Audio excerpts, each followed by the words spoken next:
AIO, AEO, GEO, everything. Always focus on the evergreen. Like, people are starting to forget about this, and they're saying that the SEO is dead, but really the evergreen SEO basics are still what matters. Hey everyone, welcome back for another weekly update. How things been, lads?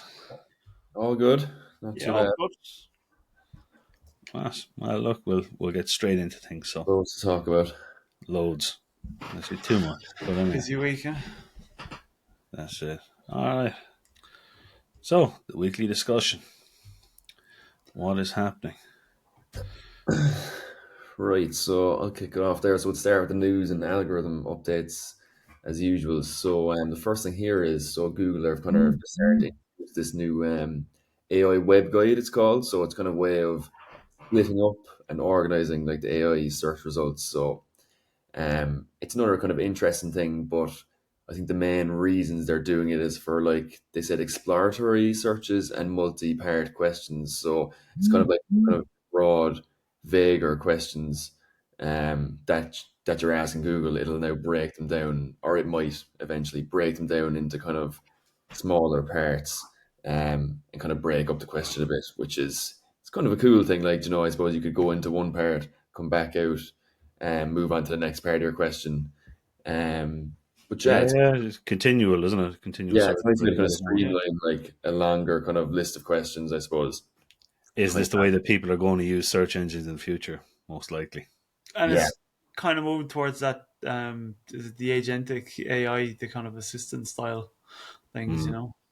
And yeah, imagine when these tools are going to know so much about you as well. That, like, the results will be personal, and if you like to look Yeah. up, say if you're a common traveler, world traveler, uh, you can go in and do a search for things to do. But if you constantly, Google would know your history about, like, safety in places, and then they might offer you safety in this place as one of your next terms because it's personalized. It'll be interesting to see how that yeah. happens. That's cool, right? And it's kind of like it feels more like you can give it more like prompts rather than searches now. I feel like you can put proper long questions in there, get a few things in, like it'll be able to tackle it all, kind of rather than just one of the parts. So it seems Okay. quite cool, but it's only in the Google Search Labs at the minute. But looks like something that could be exciting. Yeah, well, look, most things that happen in labs, if they're successful and if they have good feedback, they bring it live. So, and the next thing then is then a few articles in this as well. So there was a conference, and someone in Google kind of said that. Gary So Isles, yeah, uh, said that Google says you don't need AEO or GEO to rank in AI overviews. So I just kind of threw this one in because we were talking about GEO last week and kind of questioning whether it was just a buzzword or if it was just a new yeah, word for SEO or if it was something completely different. yeah. But It's a buzzword, to be fair, but yeah, it's good to see that they have confirmation on it, because so many people will try and move away from the SEO side of things. Mm. Even though I'm seeing an uptick in searches under, like, SEO agency, and we reckon it's because the amount of the cost for Google Ads is going through the roof, and Okay. the results that people are getting from it are actually decreasing because it's not as a lot of wasted ad spend for Yeah. targeted keywords in some industries, and when you're working with smaller businesses, like, those pennies do count. But yeah, so I suppose that was as well. Like, last week when we were saying, like, are people saying is SEO dead? You said people have been saying it for years, but I suppose it's a cool, promising to hear like someone from Google saying like the way to rank high in an AI, Google AI overview is with SEO. It's not with GEO or anything else. Like it's with SEO. So, and I put in this little screenshot there. They said that all the AI overviews and AI mode features rely on the same crawler that powers Googlebot. So this crawler visits pages, follows links, and gathers fresh content. So I suppose Yeah. like it can feel like a fully different thing, but it's still like it's just the same stuff packaged differently, I suppose, in an AI overview. Yeah, The product guy actually was answering questions on this. On your man, what Gary Illis said. Was I got to butcher his name, but I think it's Kenshi Suzuki. He was saying though that Google doesn't do the what is it, the robots text file for AI, the LLM text.txt, and they have no plans to do it in the future either. So yeah, yeah. That one's more for the chat GPTs, but are Yeah. they just even going to use it? Apparently, they're not even using it because No, I think that's kind of a buzzword now at the minute. Because I see the LLMs.txt. LLMs Still that going to be robots, isn't it? yeah. Yeah. Now, I did implement a couple of those LLMs just for the sake of it, because, like, why not? If it's there, let them crawl it. But if they're not going to use it, eventually it Mm. won't matter anyway. This one's for me. So, yeah, look, the algorithm did roll out. There was a core update. It happened in June, took 17 days, and it finished on I believe it was the 17th of July. And there have been some recoveries, a lot of people are saying. I was looking at search engine land, and they referenced a couple, and just there's a screenshot from one of our own websites where this is a travel-based website, and it shot right back up in visitors. Now, it dropped by about 30% after that, but it just shows, like, as soon as the crawler rolled out, that was the result. The ranking just went straight back up. So, might be a revivable project, but we'll look at that. Oh yeah, this one is for me. So the Pew Research, they done kind of a massive study on Google AI overviews. I actually read this Um, one. Yeah, they sorry, they found out the AI summaries, when users see them, they're half as likely to click on a web link, and they're more likely to end a session altogether. So when an AI overview is present, clicking on a link goes from 15% to 8%, so it drops by basically half. And then it kind of backed up, I think, what some people suspected, and had a couple of other interesting points, like links inside the AI summaries. They're almost never clicked. It was like a 1% click through rate. If someone sees the AI summary, they just read the text, and 26% users just abandon without clicking at all. Long conversational keywords, so long tail keywords, they're more likely to trigger the overviews. Now, Google are coming out and they're kind of disputing the results of this. They're saying that the methodology is flawed and it's not representative of search behavior. They haven't seen any significant drop, and that it doesn't really reflect. that has to be a lie, like, because, like, I know that they're the controls of the data, it's their product, Mm, but, like, you can see from screenshots. I saw Liddy Ray, who's, like, a very popular SEO. She shared one, and it's like she actually took the mick, I think, out of it by saying, "Oh yeah, this doesn't drop," and then her screenshot was just like this graph going completely down from, like, millions down to thousands. Like, yeah, Even like everything you said there, Mark, I'm like, yeah, I do that. I do that. Like, I never click the links in the AI overview. Like, the amount no, of times I've gotten an AI overview answer and then the session ended. Like, I mean, it all makes sense. Like, it seems to track, you yeah. know. And I think I'm now it still in the mind I probably don't trust depends it. on the. Sorry, Keane. I'm just still in the mind that I don't trust some of the results. I still go look for more information, but that's what Google want. They want you to keep on going through the results and getting one new answer. Yeah, for me, it kind of depends on what I'm searching for. Do you know, if you're like Yeah, trying to look up something like, I don't know, who scored in a World Cup in yeah. fucking 90 Most of my whatever. searches are very low stakes, to be fair. So. Yeah. Look, it's interesting to see. Anyway, these are going to be um, these will be a big part. More and more research is going to keep coming into this from Yeah, top people. now we'll probably talk about it next week, but Google have kind of come out and said it's all nonsense. And I think they put out their own kind of stats on it. They still won't put the stats in Search Console, and they have the ability to put in the AO. Yeah, yeah, Yeah. yeah. It's like, when that will have to be released at some Mm. point. But are they going to break down which is an AI overview click? Or are they just going to wait till AI mode is completely rolled out and you can see that? Yeah, it's an interesting one. Um, but look, just that was all the news side of things. Just in the marketing tip of the week, I put this one in, and it is for, it can be any website owner. It can have a lead magnet. It doesn't just have to be ebook downloads. Like, lead magnets come in loads of different forms, like a quiz, case studies, of course, the ebooks. Like, discount is a lead magnet. You're trying to get a lead for a discount, and that's very popular Yeah. for e-com websites. If you're an e-com website, you should be offering one of those. Give us your email and you get 15% off. Yeah, it's a way of getting your first customer in, and once you have their email and you know what they like and what their popular product is, you can email those people a lot more. Uh, Programs like Klaviyo now, and the reason these are becoming way more popular again, well, they've always been popular, but the marketing strategists are really going back into lead magnets because Mm. the cost to get traffic to your website is increasing. Less people are coming to your website. So your goal is to get as much first party data as possible. And first party data is to get someone's email address so you can communicate with them. Everyone, like in the past, I've heard people say email marketing is dying, SEO is dying. It's not. Everyone needs an email to access accounts, to sign up to different elements. So they are still one of the best marketing elements, especially for ecom and even lead service. Um, but checklists are very popular. Um, and even having gated content is a really good one. And plugins like OptiMonster have that associated where you can read the rest of the article if you give us your email address. Yeah. So like all really good ones, but they're very high value.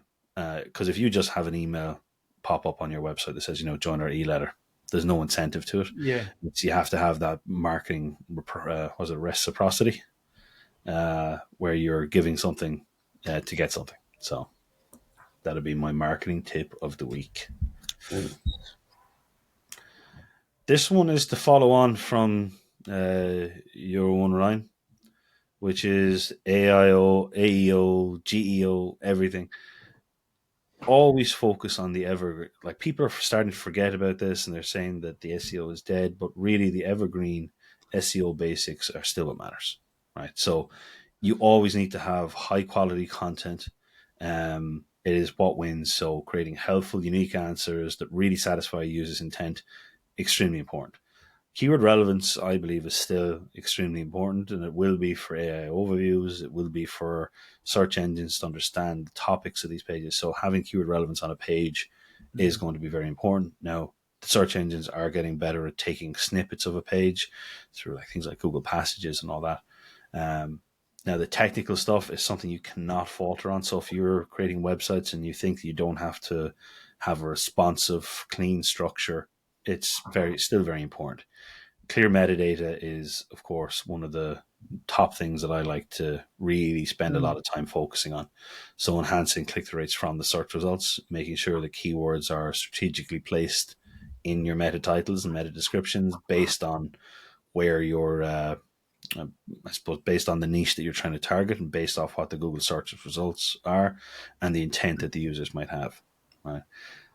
Internal linking is also a huge part of it. You're signaling to Google that here are my important pages by putting internal links in from your own website. Not as valuable as external links, but there's definitely still very, very valuable. And look, the backlinks still matter. It's like nothing has changed off that, except we're going to call it popularity votes. But getting links back to your websites is still extremely important. It's how you're going to be seen as relevant. It's how websites have ranked in Google and most search engines continuously. And having those backlinks in place, it really builds up that authority. And the higher your authority, it seems there's a correlation between your rankings and your AI overview placements. So having those things in place. Now, LLMs are very important and they are looking at structured data and just making sure that you can have schema organization to say you're a real person. You can have your organization schema. These are where all the search engines can look at the schema to understand that this website is the same as these social media profiles. This author is the same person as this. Your product reviews to enhance your search engine listing, even the pricing tags, all those things. User experience is also something that's very important with these. So, prioritizing your readability, your design. You don't want people to come to your website and disappear because your design looks awful or you don't have good UX in place to bring someone on a continual journey, Consistency and freshness. So look, if you have an article that did very well in 2023, but you're starting to notice that it's not doing as well today, that is content decay because Google is trying to bring more and more relevant information into their search results and into those AI overviews. So keeping content updated, so important. And again, that doesn't change. And look, even though EAT is not a ranking factor, there are those trust signals that come by enhancing your experience, expertise, authority, and trustworthiness. Now, that's it. I know that's mentioned in their Google search rater guidelines quite a lot, like 136 times or something like that. So having those signals on a page not only helps with the UX, but it helps build trust with people that are coming back to your website.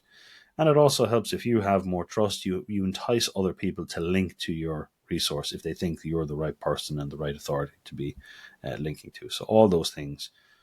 Don't forget about the basics of SEO, because I have a feeling there's a lot of companies are taking the foot off the gas with SEO, and they're saying, how do we optimize for these overviews? It's the same practice. Nothing is changing there. Fast, reliable, good information, and getting your brand out there as much as possible. And just on the backlinks, Keen, what's more important, quality or content? Or quality, or like how many, like a lot of backlinks or a few very good high domain?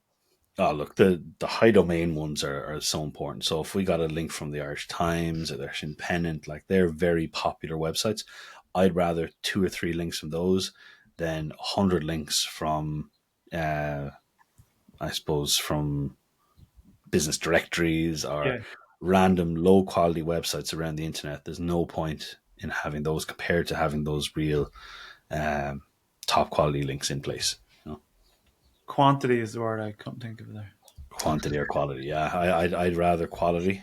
It's way more powerful and it helps build your trust. Now, look, if you can keep a certain percentage of quality and have it at scale, again, it does help a lot. But And relevance there obviously would be a big thing as well, right? I mean, if you were, I don't know, a travel agent, but all your backlinks were coming from a bookshop, probably would. yeah, well, actually, in that case, it wouldn't be bad because they might have travel novels. So yeah, but you wouldn't want like a car dealership, getting a link from a pet website Yeah. might not be the most relevant thing. Now, unless you had your car dealership mentioning car boot protectors and pet shops, so then there's all different types of relevance you can put in There's place. ways to link everything, probably. Yeah, there are ways, but yeah, you're not going to have a finance blog linking to a pet shop or vice versa. No point. You never know.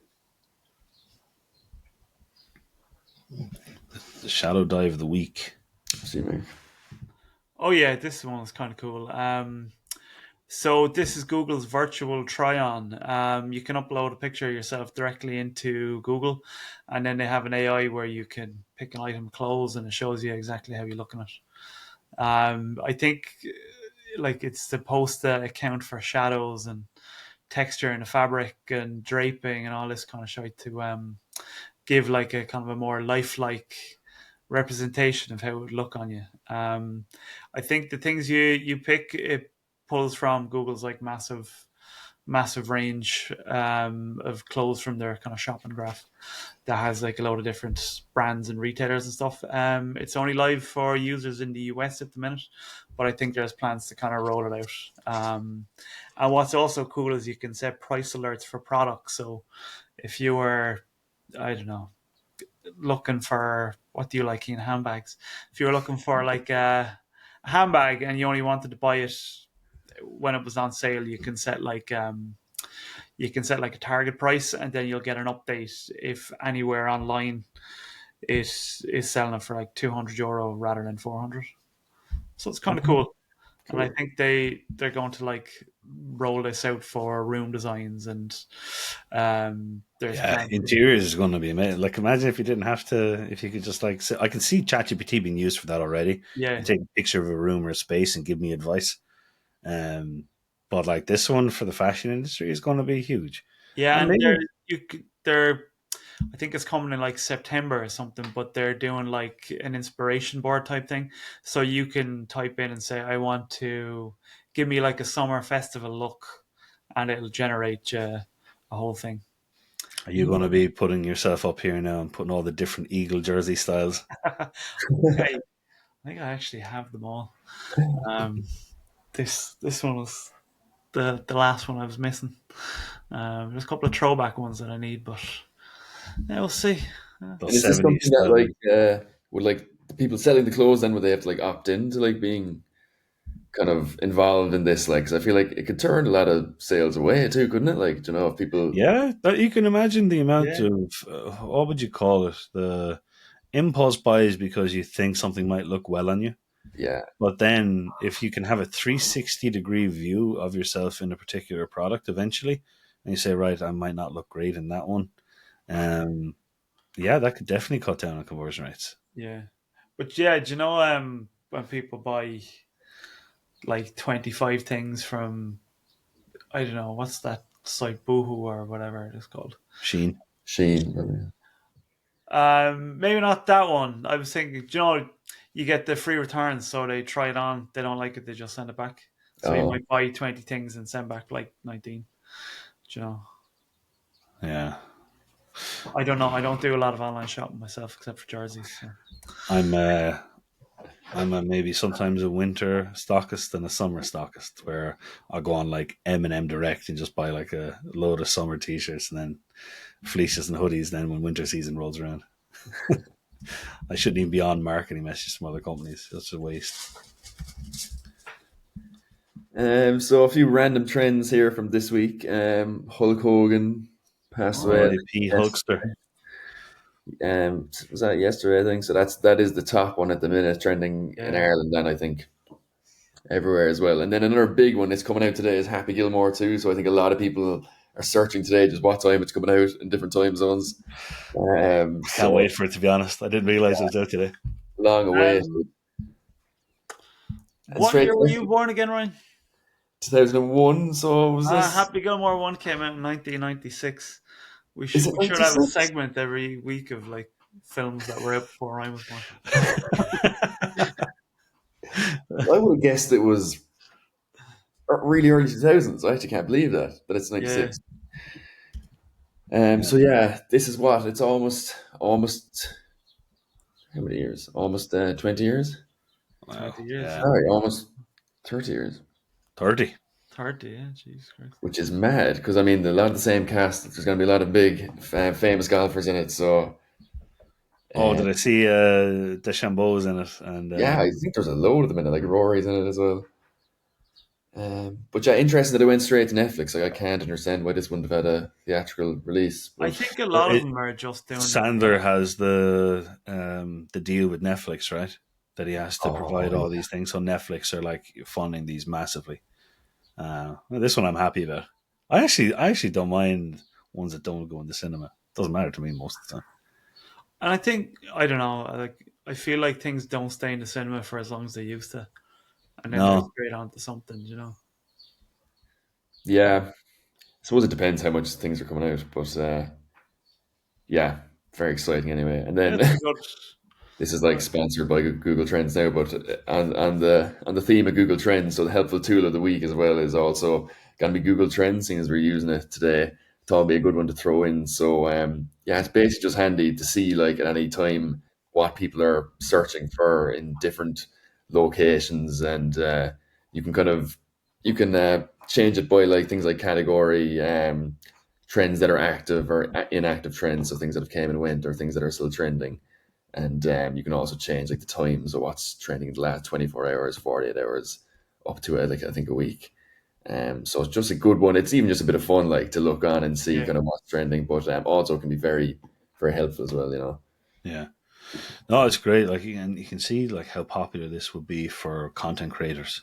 Like all, if like I was a content creator coming in here, you'd just be popping in, seeing what's trending on the day, and then just creating multiple social media videos and blog articles about it. Even though I won't say that many people are creating blogs anymore. But yeah, oh, Now a few questions for the experts. where are they? Again, they couldn't make it again this week, unfortunately. So Stuck with they us.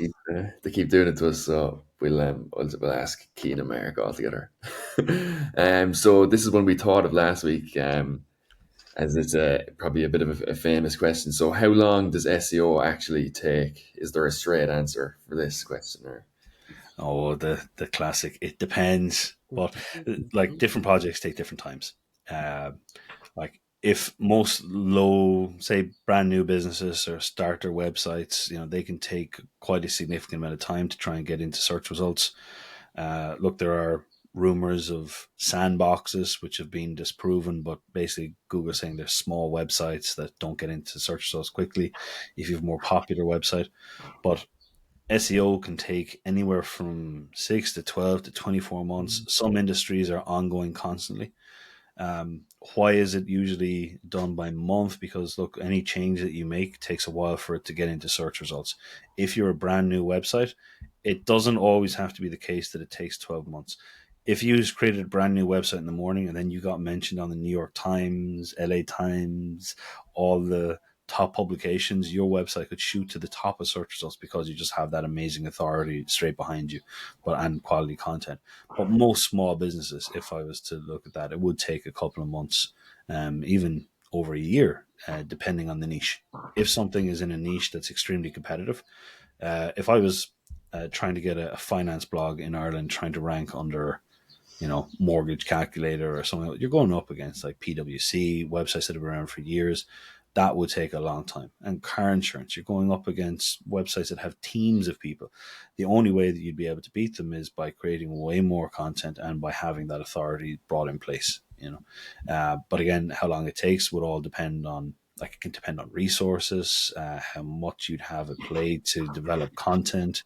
But over time, that's why people have the monthly figures in mind. And unfortunately, it's like a default where it's like 6 to 12 months. But we kind of prepare clients to say it's going to be, if you're in insurance, going to be 2 years. We'll be working together continuously. Same with finance. If you're a local landscaper, that kind of thing, we could help you rank in. Again, it depends on the location. If you're a landscaper in Wexford, we could help you rank very quickly, probably within a few months. While if you were a landscaper in Dublin, it's probably like a more competitive niche in a local market. So, look, the length of time it takes can depend on the industry and the quality of content, the resource that you have in hand to promote your website. All of these factors come into it. But yeah, not a very straight answer, unfortunately. But it's there's so many factors at Good play. answer, good realistic answer, I suppose. And yeah, Yeah, well, look, when we take on SEO clients, we try and be as if someone came to me and says if they had a really popular website and they're in a low competitive niche, I've said, look, do you know what? We could do 3 months work together and we'd actually do pretty good for you because we can already tell you're quite close to the top. You just haven't done a lot of the basics. While it can be completely different if someone comes to us and they're starting from brand new. So. Right. So the next one. So what is the difference between organic and paid search results? Mark, do you want to take this one or jump in Yeah, there? sure. So organic search results, they're the kind of unpaid listings that show up when so you type in a query and then those kind of blue links that come up, they are the organic search results. Google pulls those based on its algorithm, which is relevance to the user's query and some other ranking factors. Whereas paid search, they're the advertisements that appear at the top. You'll see they're either sponsored or ad will be on the label, and that's someone has paid for that keyword and has paid to be on top of your page. Yeah, it's just on the historically as well. The difference used to have like 3 links up the top and 10 links down the side. Like that was how the old classic Google. And not Yeah, only that, the paid listings were they had like a cream background while the search results had a white background. And then over time, it's been those 10 ones on the side have come away, and you have your 4 sponsored links at the top. And most recently now, Google have been having a few at the top, a few in the middle few of in the the middle, organic few at results. the bottom. Yeah, and that's going to be tested even further because now with AIO views, Google are going to have to try and work out uh, their advertising revenue coming from AIO views. Are they going to have the sponsored listings in the AIO views? Are they going to be sponsored ads within those AI modes that you displayed at the start? Where are they going to put it in that conversational journey? Is it just going to be a couple of ads in the middle of it? There's going to be a lot to consider with these, but yeah, that's the difference. Yeah. Right. So what is on-page SEO? So, look, on-page SEO is all the stuff that you can control in your own website. That's the basic answer. But just to show you kind of a graphic on this, the elements on a page are the things you control are all your on-page. So your title tag, extremely important, establishes the relevance of your page. Your meta description still shows in Google, even though they can rewrite it. Not as important as it used to be, but still, you can put in your keywords in there. Your header tags, so important for structure. Your URL, having your keyword in the URL, I always find is more beneficial than having like page ID 1234. You're better off having / SEO agency Cork or landscaping Cork or financial advisor Dublin. Having those in the URL can help. Internal linking, so making sure that you're internally linking to your popular pages, your keyword placements, not to ever keyword stuff, but to have it naturally within the post and to use semantically related keywords. Your images are very important, and having an alt tag that matches what the relevance of the page is. Mobile responsiveness, making sure that no matter what screen you're on, a desktop, tablet, or a mobile device, that the images and text respond appropriately so people can read and consume content no matter what device they're on. Your page load speed is always an important one as well. So trying to get it as quickly as possible. Do you need 100% out of 100% in your light speed scores? My answer has always been and will continue to be no. You need to be faster than who else is there. And of course, trying to get that 100%. But we understand that smaller businesses don't have a lot of the capacity or the resources to have that at hand. Right. And the last thing really is to having your HTTPS, so just that secure SERP on your website. But that is on-page SEO essentially. Your off-page stuff is then all the link building and promotion you do. But this is what you can control, really. Right. So, what are canonical URLs? So canonical URLs were brought in because, like in the past, you would have had multiple web pages on your website that might have been talking about similar topics. And over time, Google is basically, and search engines have gotten way better at establishing what content should be ranking. But if you had two similar pages, which one does Google know is the one that you want to rank in Google? So if I had two pages on my website targeting SEO services, but I also had an SEO services landing page for Google Ads and for Facebook, I could, of course, no index them, or I could put a canonical tag saying, even though here are similar pages with the exact same content, I would like this page to be the one that indexes in Google. So if you have page one and you're pointing it towards your homepage, your homepage is one you want to rank, you'd point it towards that page. And a canonical is just helping Google understand that even though this page exists, the canonical is the one I want you to put into the search results. It's kind of the preferred page, right? Yeah. Now, it doesn't always respect it. That's the problem. But it should help you from getting penalized. Well, not penalized, but downgraded. For what would you be penalized for? Like duplicate content? You don't really get penalized anymore for that kind of stuff. I shouldn't use penalization. Like penalization will be you get a notification in your dashboard that you're doing something malicious and like you're using programmatic SEO at scale. This kind of stuff, I think, just has effects on your website where Google doesn't know which one to serve up on the homepage. And even though you might deserve position one because your content is better, because you have two versions, you might end up in position 8 and your second URL might be position 34 on page 3.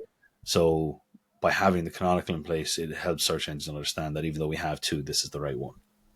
So that's canonical URLs. Nice. So, what are some common SEO mistakes to avoid? There's a lot of them, but Yeah. there's just a quick list. So missing or poorly written title tags, so not including your keywords, not in trying to get the enhanced click-through rates, duplicate content across all pages, especially without canonicals, not using mobile-friendly design, having the site not responsive, ignoring page speed totally, so having like really large images, not optimizing for the right keywords, so you're not going to rank under buy dog food online if you don't mention dog food on the page, so you have to have it in there. Meta descriptions, although not as important, you do need to put them in.